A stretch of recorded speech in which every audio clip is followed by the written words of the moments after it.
আর বিশেষ কিছু বলছি না, আমরা একদম সরাসরি চলে যাচ্ছি আমাদের সেমিনারে। আমি আজকে যিনি বক্তা শ্রী যতীন্দ্রনারায়ণ লাহিড়ী, তাকে অনুরোধ করছি তার মূল্যবান বক্তব্য পরিবেশন করার জন্য, এবং আমরা অধীর আগ্রহে সেটা শোনার জন্য অপেক্ষায় ছিলাম এতদিন।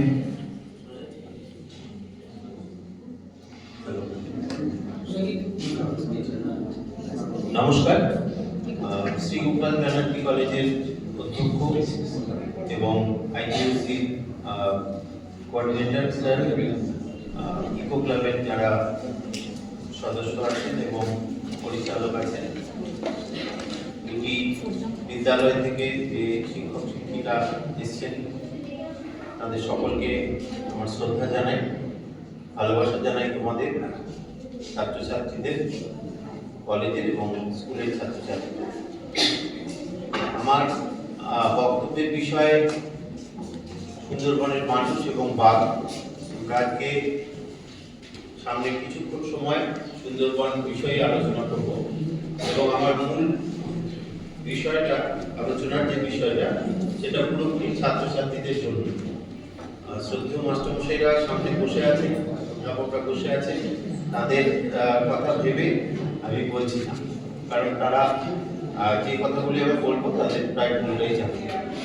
আমি শুধুমাত্র ছাত্রছাত্রীদের জন্যই বলছি, এবং এটা ছাত্রছাত্রীদের জন্য একটু আজকের ভাষায় চাপে এইদিকে, কারণ তোমাদেরকে একটু শোনানোটা আমাদের পক্ষে এখনকার দিনে খুব চ্যালেঞ্জিং।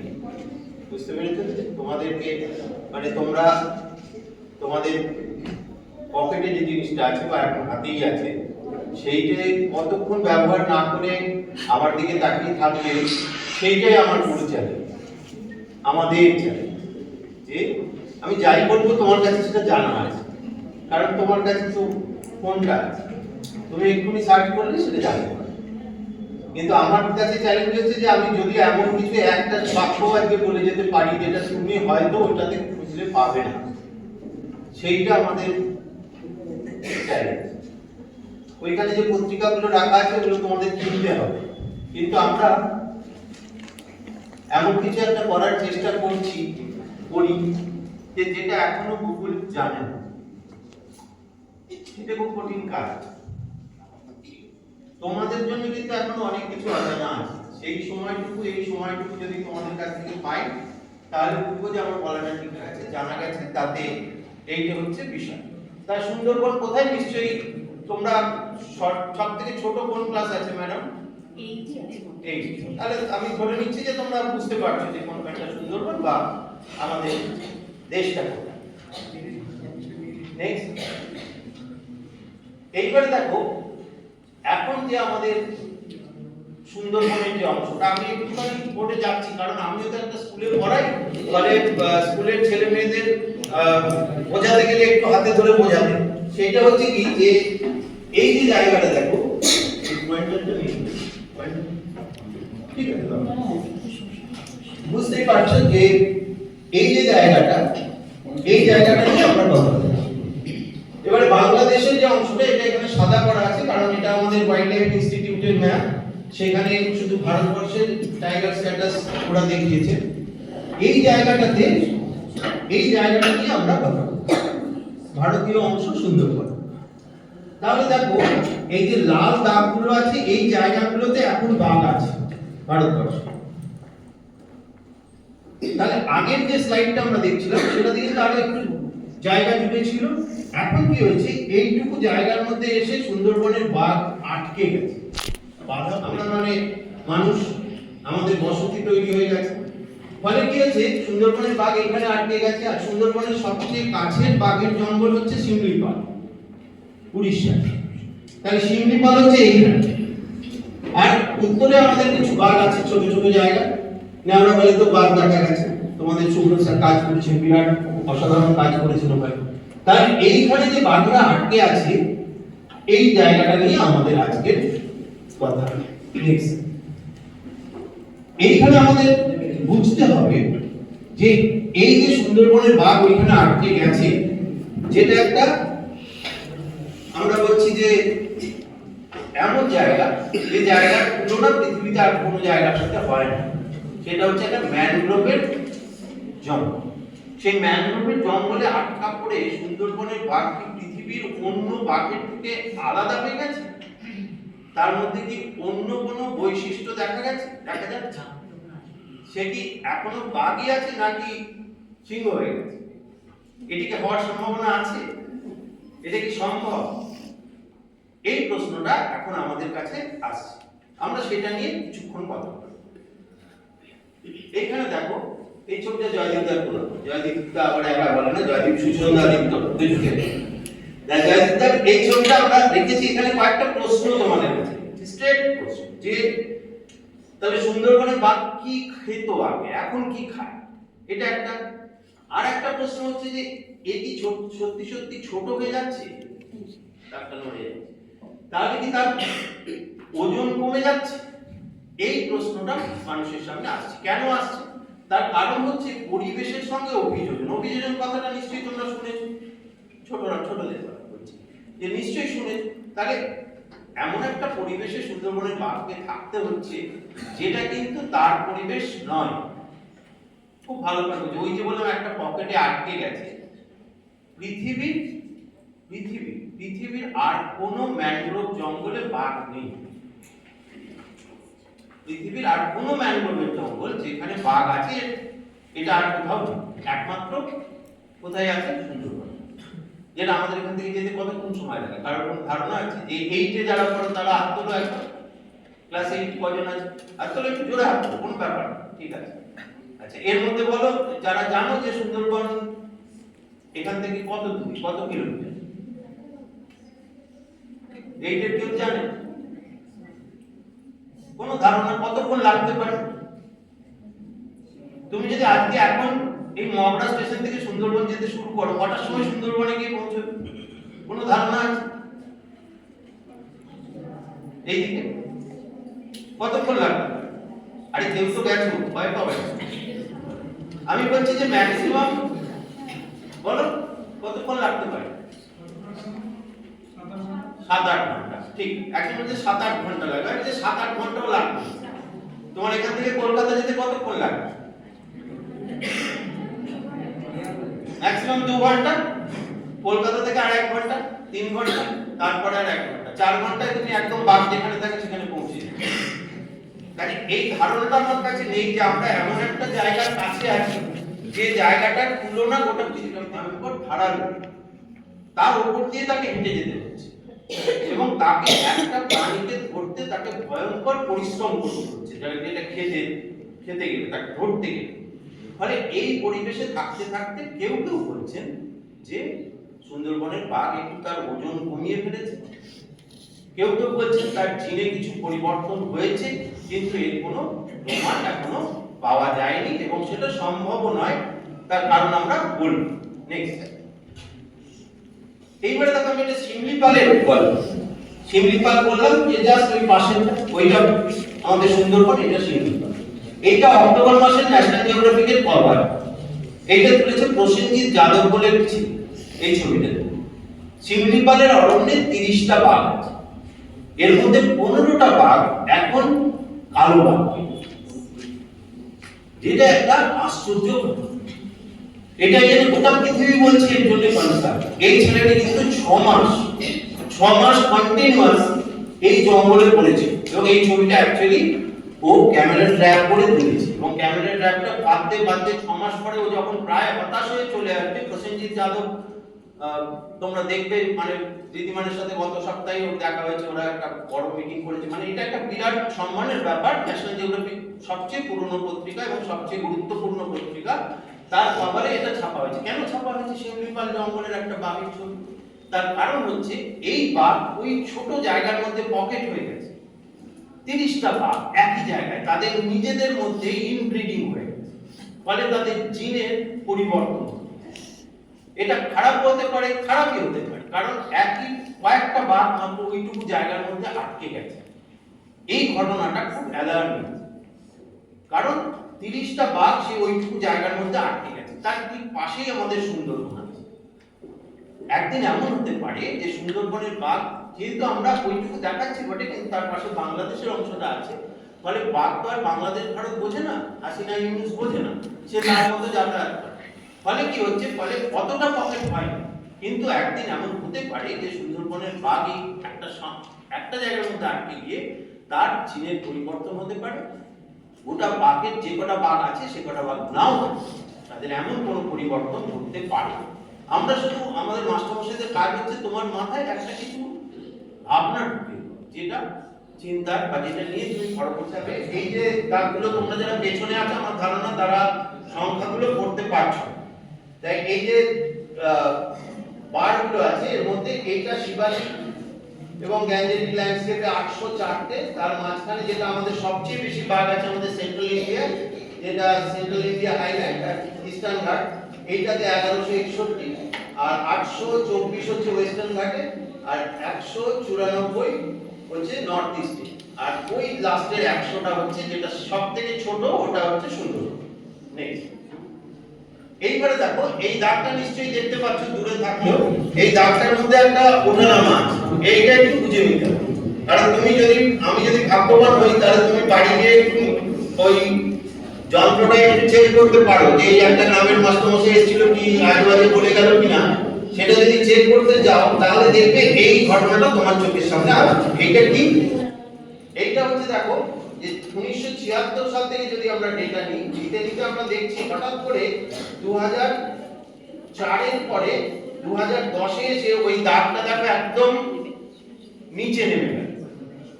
এইটা কেন হলো? 2004 সালে সেটা হচ্ছে যে এখন কিভাবে বাঘ গোনা হয় তোমাদের কোনো ধারণা আছে? এই যে বাঘের সংখ্যা আমরা বলছি 100টা 200টা, কি করে গোনা? বাঘটা কি করে গোনা? বাঘের কি এসআইআর হয়? এসআইআর শুনেছ? বাড়ি বাড়ি লোক যায় এই সংখ্যাটা কোনে বলো, কেউ বলো, তুমি বলো কি করে বাঘ গোনা? আরে এতক্ষণ তো হাসছিলি, এখন কেন মুখ গম্ভীর হয়ে গেল? বল। 9 আছে তো, 10 তো এখন পাওয়া যাবে না, 10 তো দুদিন পরে 8 আর 9 ও শুধু 8, সবাই এটা 8 হাত ধরে নিয়ে বলো বাঘ কি করে গোনা হয়? যে কটা ছাপ পড়েছে পায়ে সেইটা গুনতে হতো, সেটা খুব কঠিন কাজ। আজকে তুমি এইখানে একটা এসি ঘরে বসে দুটো বাঘের ছবি দেখছো, এইটা যত কঠিন যে বাঘ গুনতে গেছে। এখন বাঘ গোনার এই প্রস্তুতি চলছে, সামনের কয়েক মাস গোনা হবে, 2 মাস ক্যামেরাটা লাগানো হয়ে গেছে। সেই কাজ যারা করতে যান তুমি 5 মিনিট সেখানে থাকতে পারবে, আমি পারি না। আমি 2 বার ঢুকেছিলাম, আমি শুধু আওয়াজ শুনতে পাচ্ছি, ঠক ঠক ঠক ঠক ঠক ঠক ঠক করে আওয়াজ হচ্ছে।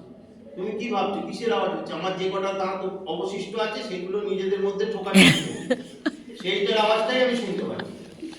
আমি 10 মিনিট থাকতে পারি, এত ভয় লাগছিল। তাহলে এইটা হাসি ঠাট্টার বিষয় না। একটা বাঘ তোমাকে এখানে একটা ফট করে একটা সংখ্যা বলে দিচ্ছে, ডাব্লিউআই এর একজন বিজ্ঞানী, তাকে কতটা সাহস দেখাতে হয়, তার সাথে যারা থাকেন তাদের কতটা সাহসী হতে হয় এটার জন্য, সেটা আমাদের বুঝতে হবে। আগে কি হতো যে ওই কাদার উপর দিয়ে হেঁটে গেছে বাঘ, তাদের প্রত্যেকটা বাঘের পায়ের ছাপ আলাদা, যেমন আমাদের আঙুলের ছাপ আলাদা, কারণ তোমার আঙুল না দিলে তোমার ফোন খোলে না, সেরকম বাঘেরও তাই। এবার বাঘের গায়ের ডোরা কাটাগুলোও আলাদা, সেই ডোরা কাটে ছবি তোলা হয়। কি করে ছবি তোলা হয়? এইটা কিন্তু ধীতিমান মুখার্জিরও গল্প নয় যে সে প্রত্যেকটা বাঘের ছবি তুলবে সুন্দরবন, অসম্ভব। তাহলে কি করে তোলা হয় সেইটা একটু আমাদের জানতে হবে। এইটা হচ্ছে ক্যামেরা ট্রাফিকের পদ্ধতি। তাহলে তাদেরকে যেতে হচ্ছে, এই দেখো এখানে ছোট ছোট এখানে ক্যামেরা, মানে এই যে ম্যাডাম একটা ক্যামেরা নিয়েছিলেন ওই রকম ক্যামেরা। এটা একটা ছোট বক্স, এই বক্সের সাথে দুদিকে দুটো গাছের দুদিকে বক্স দুটো লাগানো, এর মাঝখান দিয়ে কোনো লিভিং অবজেক্ট মানে কোনো জীবন্ত কেউ পাস করলে এই দুটো ক্যামেরাতে ছবি উঠে। তাহলে এটা তো শুধু দিনের বেলা করলাম না, দিন রাত সবসময় পরিশ্রম করতে হয়েছে, কত টেকনোলজি তার কাছে থাকতে হয়েছে। এই যে তোমার মাথায় ঢোকাতে হবে যে এই পৃথিবীতে বহু কিছু কাজ করার জায়গা আছে, প্রত্যেকের আলাদা আলাদা কাজ আছে। তুমি যদি চেষ্টা করো তুমি সেই জায়গায় পৌঁছতে পারবে। এই যে কয়েকশো বিজ্ঞানী তারা কাজ করছেন, তারা এই তথ্য দিয়ে তবে আমরা ওই জায়গায় পৌঁছতে পেরেছি যে কোন ব্লকে কটা বাঘ দেখা। ব্লক মানে সুন্দরবনের যে জঙ্গল আছে তাদের কতগুলো আলাদা আলাদা ব্লকে ভাগ করে নাম দেওয়া হচ্ছে, যে এটা এই ব্লক, ওটা এই ব্লক। আমি সব নামের জটিলতায় যাচ্ছি না, তোমাকে শুধু বেসিক জিনিসটা একটু বোঝানোর চেষ্টা করি। তাহলে এইখানে যে দেখো এই রঙেরও একটু হেরফের আছে। তুমি বাঁদিকের ম্যাপটা বলছি, যত দূরেই তুমি থাকো বুঝতে পারছো যে কোনো জায়গায় একটু হালকা গোলাপি আছে, কোনো জায়গায় একটু ঘন আছে, ডিপ কালার আছে, তার মানে সেখানে বাঘের ডেনসিটি বেশি। তাহলে এইটা আমার বুঝতে হবে কেন। তুমি যদি এই এতক্ষণ শোনার পরে ওই যে ওই কোনায় যারা ভাবছে যে ধরুন এইসব বলে কি লাগে, এর মধ্যে এইসব বোঝারই বা কি আছে, আর যদি থাকেই বা কি, না থাকেই বা কি, এর মধ্যে আমাদের বাঁচা মরার সম্পর্ক। কেন? বাঘের সাথে তো আমার কিছু, মগরায় তো বাঘ নেই। তাহলে বাঘ মরলো কি বাঁচলো তাতে আমার কি এসে গেল? নিশ্চয়ই এসে গেল। এই জঙ্গলটা যদি না থাকে তাহলে তোমার এসে যাবে। কেন যাবে সেটা তোমাকে বুঝতে হবে, অনুভব করতে হবে। তাহলে দেখো এই জঙ্গলের মধ্যে বাঘের যে ডেনসিটি, সেটা আমি ডিটেলে ইয়েতে যাচ্ছি না, পরিসংখ্যানে যাচ্ছি না। এইটা আমরা বুঝলাম যে সব জায়গায় সমান বাঘ নেই। এইটা হচ্ছে আমাদের এখন বাঘের পরিস্থিতি। এরপরে আমরা বাঘ থেকে একটু চেঞ্জ করব। নেক্সট, এই 60 লক্ষ মানুষ বাস করছেন, তারা কি বহুকাল থেকে এখানে বাস করছে? এটা একটা পুরনো প্রশ্ন, সেটা আমি এক কথায় সেরে দিচ্ছি আজকে। এই যে জিনিসগুলো দেখছি, এগুলো সুন্দরবনের জঙ্গলের মধ্যে, কাদার মধ্যে পাওয়া যায়, কিন্তু এগুলোর বয়স অনেক। ঠিক কত বয়স সেগুলো নিয়ে আবার একদল বিজ্ঞানী ভয়ঙ্কর গবেষণা করছেন, এবং মোটামুটি ভাবে 1200-1600 এরকম সময় তারা বলছেন যে এত পিছনের এখানে ছিল, তার প্রমাণ আছে। আমরা সুন্দরবনে তুমি যদি নেতি দোকানিতে যাও, সেখানে এমন মন্দির দেখতে পাবে যেটা অনেক দিনের পুরনো, অন্তত 200 বছরের নয়। কেন 200 বছর কথাটা বললাম? তার কারণটা আমরা এগিয়ে যাচ্ছি। এই ম্যাপটা বানিয়েছিলেন জেমস রেনেল। জেমস রেনেল একজন অত্যন্ত গুরুত্বপূর্ণ মানুষ। আমাদের এই বাংলা, বিহার, উড়িষ্যা ইংরেজরা যখন দখল করে নিল, কখন দখল করলো? কত সালে ইংরেজরা বাংলা, বিহার, উড়িষ্যার শাসনভার পেল? এই পুরোটা আবার ইতিহাসের কথা জিজ্ঞেস করি। ইতিহাস সোজার কথা, পলাশীর যুদ্ধের নাম সবাই শুনি। 1757 সালে সিরাজউদ্দৌলা যেমন করেই হোক হেরে গেল। হেরে যাওয়ার পরে ইংরেজরা বাংলা, বিহার, উড়িষ্যার শাসনভার পেয়ে গেল। পেয়ে যাওয়ার পরে তারা বললো যে এই জায়গাটা তো আমরা শাসন করব, কিন্তু আমাদের হাতে যদি ম্যাপ না থাকে আমরা শাসন করতে পারবো। আগে একটা ম্যাপ বানাবো। তখন এই জেমস রেনেল, একজন অল্প বয়সী ছেলে, তাকে ইংল্যান্ড থেকে নিয়ে এসে সার্ভেয়ার জেনারেল অফ বেঙ্গল করা। তাকে বলা হলো তুমি বাবু বেরিয়ে পড়ো, তুমি একটা ম্যাপ। তা উনি কি করলেন? উনি কখনো পায়ে হেঁটে, কখনো ঘোড়ায় চড়ে, কখনো নৌকোয় চড়ে এই ম্যাপটা বানান। এই ম্যাপটা নয়, উনি মোট 10টা ম্যাপ বানিয়েছেন। সেই 10টা ম্যাপ বানানোর পরে ওনার ম্যালেরিয়া হলো, কারণ ওনাকে এই বাংলায় চারিদিকে ঘুরতে হয়েছিল। উনি আমাদের এই রাস্তা ধরে গেছেন, মগরার পাশ দিয়ে গেছেন। এখানে মগরার নাম আছে, চিনচুড়ার নাম আছে, শ্রীরামপুরের নাম আছে। এইটা উনি 10 বছর সার্ভে করে বানালেন। তখন কিন্তু গুগল ম্যাপের যুগ না, সার্চ করলে আর বেরিয়ে গেল কোথায় কি আছে তার। তাহলে উনি এই ম্যাপটা বানালেন, এরকম 10টা ম্যাপ বানালেন। বানানোর পরে গিয়ে বললেন যে আমার হয়ে গেছে, বলে যে এখানে তো ছাপার জায়গা নেই, তুমি আবার ইংল্যান্ডে চলে যাও। ইংল্যান্ডে চলে গিয়ে ইংল্যান্ডে এই বইটা ছাপা, বেঙ্গল অ্যাটলাস, ভারতবর্ষের প্রথম সামান্য মানচিত্র। সেই মানচিত্রতে দেখা গেল যে যে জায়গাটায় কলকাতা আছে, এই জায়গায় কলকাতা আছে, এইখানে লেখা আছে কলকাতা। তুমি দেখতে পাচ্ছ না, এখানে সি দিয়ে ক্যালকাটা লেখা আছে, এবং এইখানে লেখা আছে 0 ডিগ্রি। এইটা উপর নিচে গেলে এটা আবার গুগল থেকে জিজ্ঞেস করছে এটাকে কি বলে, এটা বলে দ্রাঘিমা রেখা। তাহলে প্রমাণ দ্রাঘিমা রেখা আমাদের কোথায়? গ্রিনিচ শব্দ, গ্রিনিচকে 0 ডিগ্রি ধরো। কিন্তু তখন যেখান থেকে সার্ভে শুরু হতো সেখান থেকে 0 ডিগ্রি, সেই জন্য এই ম্যাপে 0 ডিগ্রি আছে কলকাতা। তো এই ম্যাপটা, এই ম্যাপ বইটা যখন এনে দিল, তখন আমাদের ইংরেজ শাসক বললো যে আরে এইটা কি, এই কলকাতা যেখানে দেখাচ্ছে, এই আমরা যেখানে এখন আছি এই পর্যন্ত এরকম দাগ দিয়েছো কেন? এর ভিতরে অসংখ্য গাছের ছবি আঁকা আছে, ছোট ছোট। কাছে এলে দেখ, বা আমার বাড়ি গেলে আমার বাড়িতে ম্যাপটা আছে দেখো। তাহলে কি হলো? তোর বলে এখানে এত গাছ কেন, এখানে কি হচ্ছে, এখানে চাষ হচ্ছে না কেন? তখন যে স্যার এখানে চাষ করা যাবে না, এখানে সব সময় লবণাক্ত জল ঢুকে যায়। তোমার জল ঢুকে যায়, জল ঢোকাটা বন্ধ করো।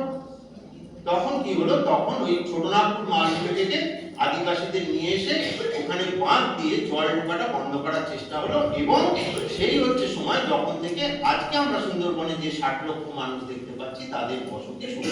এটা খুব সংক্ষেপে আমি বললাম, এর মাঝখানে অনেকগুলো স্টেপ। এইবার আমি এই ম্যাপটা আরো একটু কাছ থেকে দেখে, যাতে তোমরা অন্তত ওই কালো মানে স্পটগুলো একটু বুঝতে পারো, সেটা বোঝানোর চেষ্টা করছি যে কলকাতা পর্যন্তই প্রায় সুন্দরবন ছিল। এইবারে সেটা আমরা কি দশা করেছি সেইটা আমরা একটু দেখব। এইবারে দেখো এখন যে বাঘের, এটা চন্দ্রশেখর দাটুলা, চন্দ্রশেখর কুণ্ডু আমাদের বিখ্যাত ডাক্তারবাবু, আমাদের এখানে বোধহয় একটা চেম্বার আছে, খুব ভালো ছবি তোলে। আমরা এখন এই যে 60 লক্ষ মানুষের প্রায় ধরো 30 লক্ষ মানুষ একেবারে সুন্দরবনের বাঘের পাশেই বাস করে। তারা কি করে আছে, কি তাদের সমস্যা, এইটা তো আমরা 8-15 মিনিটে বলবো। কোন সেইটুকু মাত্র টিকে আছে। এদিক থেকে আমরা করতে করতে সাগরদ্বীপে আর একটাও ম্যানগ্রোভ নেই। সাগরদ্বীপকে আমরা সুন্দরবন ধরি, কিন্তু তুমি যদি সাগরদ্বীপে মেলা দেখতে যাও, কেউ বলবে যে একটা ম্যানগ্রোভ দেখান, দেখাতে পারবে নেই, ওরা শেষ করি। এই দিক থেকে শেষ হতে হতে এইরকম জায়গায় এইটুকু শুধু টিকে গেছে। টিকে গেছে কেন? কারণ হচ্ছে ওই যে বাঁধ দিয়ে জায়গাটা ভরাট করার চেষ্টা করা হচ্ছিল বা জায়গাটাকে উদ্ধার করার চেষ্টা করা হচ্ছিল, ওইটাই আমাদের একটু বুদ্ধি জেগে গিয়ে আমরা বলি না, আর উদ্ধার করে লাভ নেই, ওটা থাক, ওটা বাবু জঙ্গল, ওইটুকু জঙ্গলে টিকে আছে, ওইটাই আমরা দেখতে যাই, ওইটারই ছবি তুলে আমরা চারিদিকে দেখাই। এইবারে এই যে বাঘ রয়ে গেছে আর মানুষ চলে এসেছে বাঘের কাছে, এর ফলে কি হচ্ছে, একটা সংঘাত দুরকম ভাবে হচ্ছে। একটা হচ্ছে বাঘ গ্রামে চলে আসছে, কারণ আসলে তো আমরা তাদের কাছে গেছি, ফলে এখন কি হচ্ছে, সে আমাদের কাছে চলে আসছে মাঝে মাঝে। আর একটা হচ্ছে এখনো মানুষ জঙ্গলে যাচ্ছে। কেন যাচ্ছে সেটা তোমরা একটু জানো, তাও আমি বাকিটুকু বলে দিচ্ছি। তাহলে মানুষ জঙ্গলে যাচ্ছে, এই যে দেখো একটা নৌকো, এটা স্যার একটু ইয়ে হবে, ওইটার উপরে একটু কোথায় ক্লিক করে একটুখানি ভিডিও আছে, ছোট, এটা বেশি নেই, এটা চলুক, আমি বলে দিচ্ছি। এইখানটা যে পিছনে যে জালটা আছে, একটা হলুদ জাল দেখতে পাচ্ছ কি তুমি পিছনে দেখতে পাচ্ছ, এটা হলুদ রঙের জাল আছে। এই জালটা থাকা মানে হচ্ছে যে ওদিকে বাঘের জঙ্গল। এই জালটা আগে ছিল না। বন দপ্তর নানান রকম পদ্ধতিতে চেষ্টা করছেন বাঘের সাথে মানুষের যে সংঘাত সেটা কমাতে। সেটা দুভাবে, এক হচ্ছে মানুষকে যত কম জঙ্গলে যাওয়া যায়, আর আরেকটা হচ্ছে বাঘ যাতে কম করে গ্রামে ঢোকে।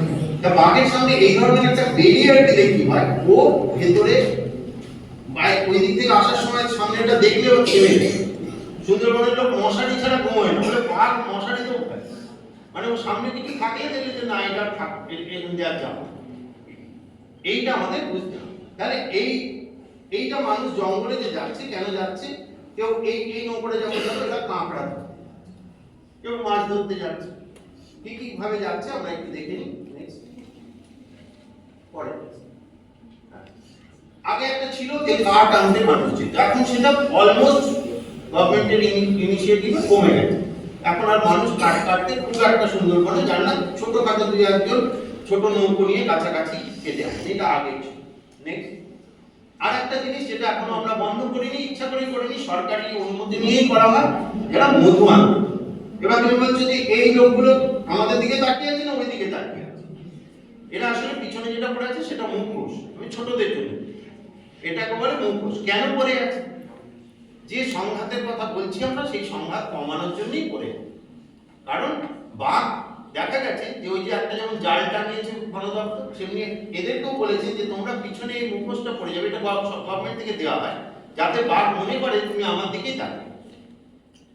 যারা বাঘের মুখোমুখি হয়েছেন, এরকম বহু মানুষের আমি মুখোমুখি হয়েছি। বাঘের মুখোমুখি হয়নি, দূর থেকে হয়েছি, কিন্তু যারা জীবন বাঁচিয়ে নিয়ে বাঘের সামনে থেকে এসেছেন তাদের মুখোমুখি তুমিও হতে পারো, মাত্র 5 ঘন্টা সময় দিলেই পারো। তা সেখানে গিয়ে যদি তাদের সাথে কথা বলো, তাদের প্রত্যেকেই বলেছেন যে আমরা বেঁচে গেছি কারণ আমি পিছিয়ে আসছি, বাঘ এগিয়ে আসছে, কিন্তু আমি পিছন ঘুরে দৌড়াই। আমি যদি দৌড়াতাম তাহলে বাঘ আমাকে ধরে।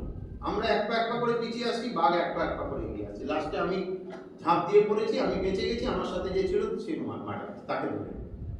এই ঘটনা সুন্দরবনের প্রত্যেকটা গ্রামের আনাচে কানাচে আছে। তাহলে এখানে মধু সংগ্রহটা একটা কাজ, যে জন্য আমাদেরকে এখনো সুন্দরবনে যেতে হবে। আর একটা কাজ যেটা বললাম, মাছ কাঁকড়া ধরা। কেউ মাছ ধরতে যাচ্ছেন, কেউ কাঁকড়া ধরতে যাচ্ছেন, এই যে গুরুপদদা আমাদের চেনা মানুষ, ওর নৌকোটাকে আমরা ফলো করেছি, আমার তার ছবি দেওয়া আছে, ওটাকে বলে ড্রোন। এরা আশ্চর্য জগৎ, এই জগৎ মানে যে না গেছো বা যে কাছে না গেছো, শুধু সুন্দরবনে যদি যাও, তুমি ধরো একটা ট্রাভেল এজেন্টকে বললে, এই যে তুমি তোমাকে বলছি, হ্যাঁ, অর্থাৎ একটা ট্রাভেল এজেন্টকে বললে যে আমরা যাবো, গেলে পরে দেখবে যে প্রথমেই বলবে যে তোমাকে একটা হোয়াটসঅ্যাপে ছবি পাঠাও। সেটা কিন্তু বাঘের ছবি না, সেটা হচ্ছে একটা লুচি, তার পাশে একটা সুন্দর তরকারি, তার পাশে একটু মধু আর একটা ডিম সিদ্ধ। তোমার মাইন্ড সেট আপ হয়ে যাবে যে কখন গিয়ে আমি ওইটা আমাকে সকালবেলা খেতে দেবে, আর যখনই খাচ্ছ তখনই বলবে কই দুপুরবেলা কি হচ্ছে, চিংড়ি হচ্ছে, ব্যাস তুমি আর জঙ্গলটা দেখতে পাবে। দেখতে গেলে এমনি চলে যাবে। যারা বড় হয়ে গেছে তাদের কাছে কোনো সমস্যাই নাই, ওখানে 60 লক্ষ মানুষ থাকে, তার জন্য তোমার ট্রাভেল এজেন্টের দরকার। এমনি এমনি গেলে গ্রামে গ্রামে ঘুরবে, এমনি অনেক কিছু দেখে ফেলবে। এইবারে এই যে মানে সংঘাত, এই সংঘাতের ফলাফল হচ্ছে, এবার তুমি কাগজে যে কোনো জায়গায় আমি শুধু এই খবরটা নিয়ে পড়ে থাকি, তো ফলে আমার বাড়িতে গত 16 বছরের খবরের কাগজের কাটিং আছে, সুন্দরবনে প্রতিদিন যা। তার থেকে কয়েকটা তোমাদের দেখালাম। নেক্সট, এই খবরের কিন্তু শেষ নেই। একই বাড়ির বাবা মারা গেছে, ছেলে মারা গেছে, দাদু মারা গেছে। এর অনেক কারণ আছে, সেটাও আমরা পুরোটা আজকে আলোচনা করতে পারবো। এইবার হচ্ছে উল্টোটা, যখন বাঘ গ্রামে ঢুকে আসে। এইটা শামশেরনগর গ্রামের ছবি। শামশেরনগর আমাদের হিঙ্গলগঞ্জ ব্লকের একটা ছোট্ট গ্রাম, একটা ছোট্ট গ্রাম। সেই গ্রামে যদি যাও তাহলে তুমি দেখবে এইটা হচ্ছে কুড়েখালি নদী। এই নদীটা আগে অনেক বড় ছিল, এখন একটা নালার মতো হয়ে গেছে। যেটা হাঁটার সময় এই নদীর যে এটা দেখছো মানে কতটুকু মাত্র ছোট, এর ওইদিকে কিন্তু হলুদ জাল আছে। তার মানে কি, আগে বলেছি হলুদ জাল আছে মানে ভেতরে বাঘ। এবং তার পাশে দেখো একটা নৌকোতে সুন্দর একটি ছাগল দাঁড়িয়ে আছে। যে বাঘকে প্রচন্ড কষ্ট করে একটা হরিণকে ধরতে হয়, সে যদি সামনে ওকে দেখে আর এই জাল যদি কোনো কারণে কাটা থাকে, তাহলে সেই বাঘ যে ভেতরে আসবে এ নিয়ে তো কোনো সন্দেহ নেই। এই গ্রামে আমাদের ভারতীয় সুন্দরবনের শেষ বাঘের আক্রমণে মৃত্যুর ঘটনা ঘটেছে। এখানকার রূপালী বাউরি বলে মেয়ে, সে ক্লাস 6-এ পড়তো তখন। সে সন্ধ্যেবেলা তার বাড়ির দাওয়ায় বসে পড়ছিল, তার বাবা হাটে গিয়েছিল। ও একটা ছট করে আওয়াজ হয়েছে, ও ভেবেছে বাবা এসছে। ও ওই বারান্দা থেকে উঠে দরজার সামনে দাঁড়িয়ে বাবা এসছে কিনা দেখতে গেছে, বাঘ এসে তুলে নিয়ে চলে গেছে। এইটা হচ্ছে আমাদের সুন্দরবনের শেষ বাঘের আক্রমণে মানুষের মৃত্যু ঘটে। আমি রূপালীর বাড়িতে গেছি, বাবার সাথেও কথা বলি। তা এই ঘটনা কেমন হয় বাঘ যখন ঢুকে পড়ে, সেটা একটু তোমাদের জন্য এনেছি। দু একটা জায়গা মিউট করা আছে, বাকিটা তোমরা একটুখানি দেখো। আমি জল খেয়ে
তাহলে এই যে ঘটনাটা দেখছো, এইটা কিন্তু হাসি ঠাট্টার বিষয় নয়। এই বাঘটা মোট 7-8 দিন ধরে এই গ্রামে ঢুকে বসেছিল, যে ধরা যায় না, এবং এ মোট 9টা মানুষকে আহত করেছে।